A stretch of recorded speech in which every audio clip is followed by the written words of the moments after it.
Market anjlok, saatnya buy or sell atau hapus aplikasi, buka lagi, nanti udah saat hijau. Nah, di momen ini banyak sekali yang panik pastinya. Ada yang panik selling karena portonya makin turun. Ada juga yang panik buying karena sudah menanti lama untuk penurunan harga. Dan ada juga yang hold aja karena amunisi sudah habis buat serok. Nah, jadi perbedaannya sudah terlihat jelas. Apakah kalian itu trader jangka pendek atau investor jangka panjang? Dalam video kali ini, kita akan menjawab yang sedang terjadi di pasar kripto dan gimana ke depannya nih. Masih bisa naik gak sih? Beli sekarang gimana bang? Bang, di mana sih bottomnya? Oke, santai. Mari kita menyimak video kali ini, siapa tahu kalian mendapatkan jawabannya di sini. Oke, let's go!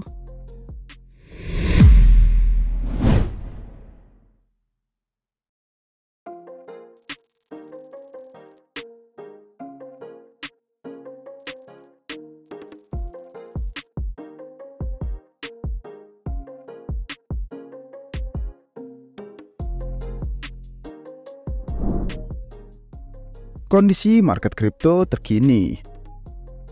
Dalam video sebelumnya, kita udah bahas tentang kondisi pasar saat ini, terutama setelah adanya konflik geopolitik di Timur Tengah. Dalam video itu, kita udah kasih update terkait kondisi pasar saat ini dan bagaimana kemungkinan pergerakan ke depannya, terutama dengan adanya Bitcoin halving. Kalau kalian belum sempat nonton, kita tambahin nih update tentang kondisi pasar saat ini yang intinya sedang buruk karena ada 3 faktor. Yang pertama, kondisi geopolitik yang mengkhawatirkan investor sehingga memicu potensi perang karena banyaknya kemungkinan negara besar ikut terlibat seperti Amerika, Rusia, Cina, dan Korea Utara. Nah, intinya investor itu khawatir kalau ada perang. Ada kemungkinan perekonomian global semakin memburuk yang dimana membuat harga barang-barang itu menjadi mahal karena daya beli masyarakat itu semakin menurun. Kalau daya beli masyarakat menurun, boro-boro orang itu ngomongin Bitcoin atau serok Bitcoin, buat makan sehari-hari aja udah susah. Jadi, ada kemungkinan pada lanjut jualan demi menjaga ketersediaan uang kas mereka biar bisa bertahan hidup. Faktor kedua juga masih di sekitar kondisi makroekonomi, di mana saat ini banyak yang khawatir karena kondisi ekonomi yang kemungkinan semakin buruk sudah mulai terlihat, terutama dari Amerika.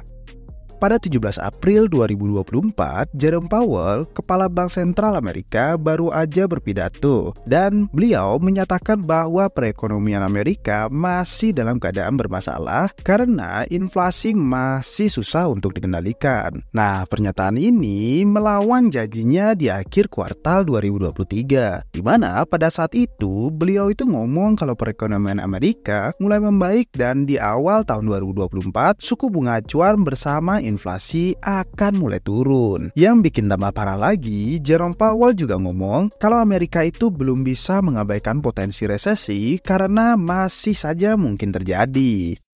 Mengingat mayoritas ekonomi dunia bergantung sama Amerika karena dolarnya. Nah, ditambah lagi, dolar Amerika adalah penyumbang volume terbesar untuk pasar kripto. Otomatis, investor jadi pada khawatir. Karena kalau Amerika hancur, ya otomatis semua yang terikat dengannya juga pasti akan bermasalah, termasuk kripto. Nah, kalau kalian mau pembahasan lebih detail lagi, kalian bisa tonton video dari Blue David yang kemarin membahas semua hal lengkap terkait makroekonomi. Nah, faktor ketiga adalah Bitcoin halving yang akan terjadi hari ini pada saat video ini sudah tayang.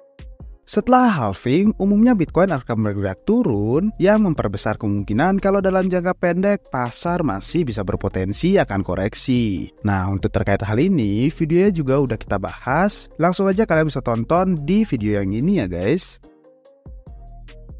Oke, lantas gimana halving sebelumnya?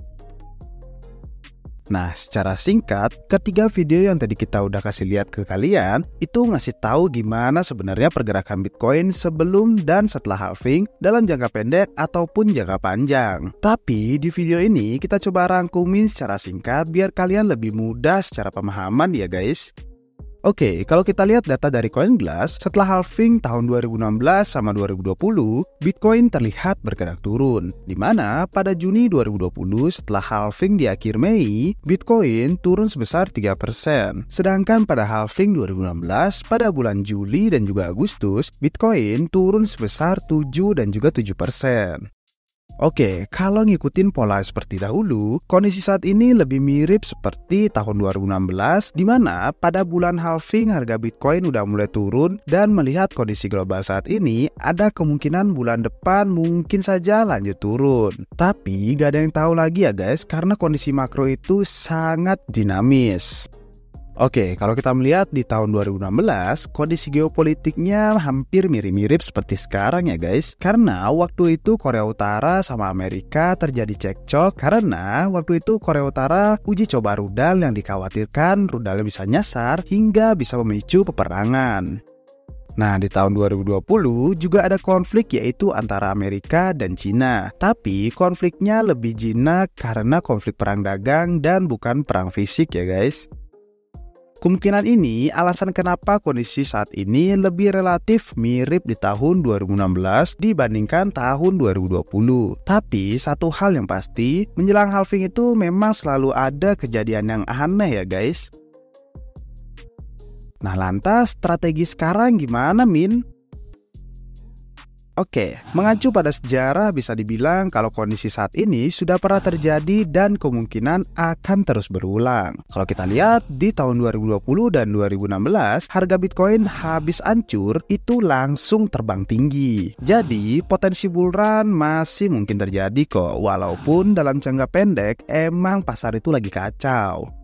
Nah, kalau kita lihat video kita tentang kapan bullish lagi, yang dimana Bri David bawain, bisa dilihat kesimpulannya untuk jangka panjang ya guys. Karena kalau kita melihat dari segi potensi, pasti selalu ada. Nah, semuanya balik lagi ke kepercayaan kalian terhadap aset kripto. Karena kalau kalian udah percaya sama teknologi dan juga manfaatnya, harusnya gak nganggap kripto itu sebagai aset yang hilang gitu aja.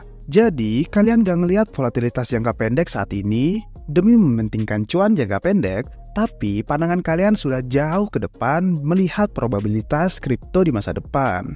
Nah, kalau kalian percaya sama masa depan kripto, langkah terbaik adalah melakukan DCA atau dollar cost averaging, alias serok bawah pas harga lagi turun dan kalau lagi punya uang ya guys. Dengan cara tersebut, kalian bisa mendapatkan keuntungan lebih besar nantinya walaupun memang perlu banyak-banyak bersabar. Tapi itulah investor sejati. Nah, yang terakhir, tetap tenang. Itu sebenarnya inti dari video ini guys, buat ngingetin kalian kalau volatilitas jangka pendek akan selalu terjadi dan semua volatilitas itu membentuk tren yang naik secara jangka panjang.